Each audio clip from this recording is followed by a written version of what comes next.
नमो नारायण। सभी भक्तों पर ईश्वर की कृपा हमेशा बनी रहे। हरे कृष्णा हरे मुरारी।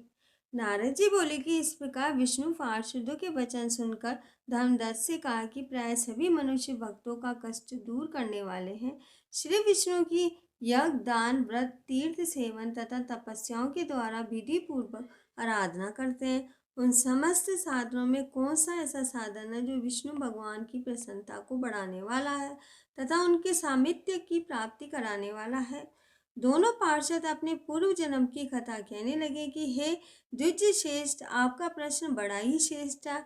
आज हम आपको भगवान विष्णु जी के शीघ्र प्रसन्न करने वाले उपाय को बताते हैं।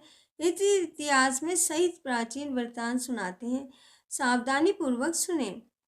ब्राह्मण पहले कांचीपुरी में चोल नाम का एक चक्रवर्ती राजा हो गए। उन्हीं के नाम पर उनके अधीन रहने वाले सभी देव चोल नाम से विख्यात हुए।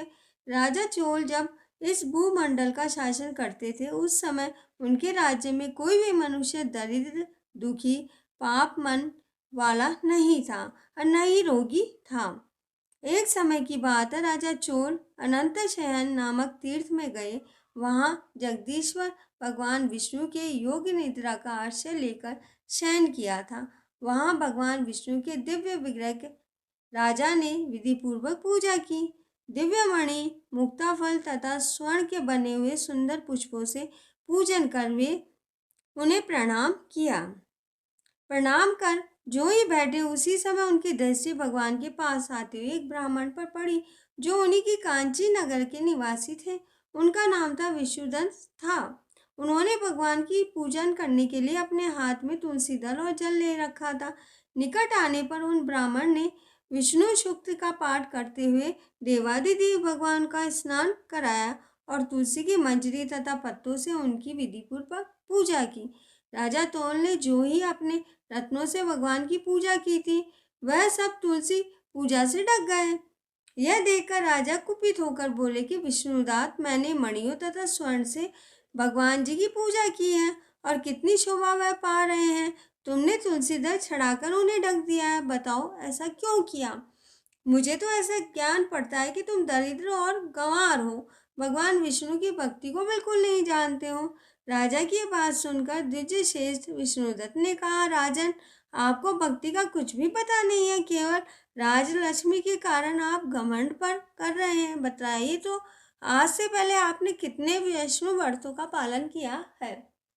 तब नरपिशाच चोल ने हंसते हुए कहा कि तुम तो दरिद्र और निर्धन हो, तुम्हारी भगवान विष्णु से भक्ति ही कितनी है। तुमने भगवान विष्णु को संतुष्ट करने वाली कोई भी यज्ञ दान आदि नहीं किया है और न पहले कभी भी कोई देव मंदिर में ही बनवाया तुमने।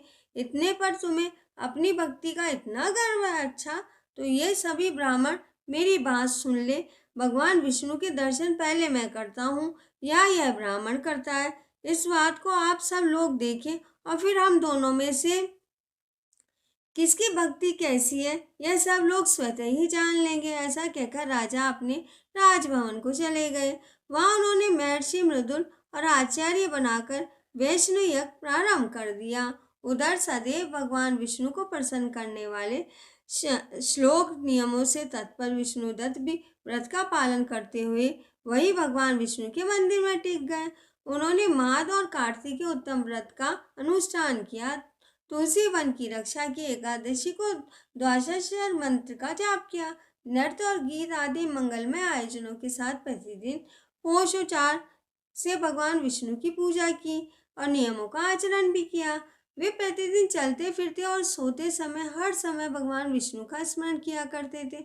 उनकी दृष्टि स्वतंत्र सम हो गई थी। वे सभी प्राणियों के भीतर एकमात्र भगवान विष्णु को ही देखा करते थे। इस प्रकार राजा चोल और विष्णुदत्त दोनों ही भगवान लक्ष्मीपति की आराधना में संलग्न थे। दोनों ही अपने अपने व्रत में स्थित रहते थे और दोनों ही संपूर्ण इंद्रिया तथा समस्त कर्म भगवान विष्णु को समर्पित कर दिए थे। इस अवस्था में उन दोनों ने दीर्घ काल तक व्यतीत किया।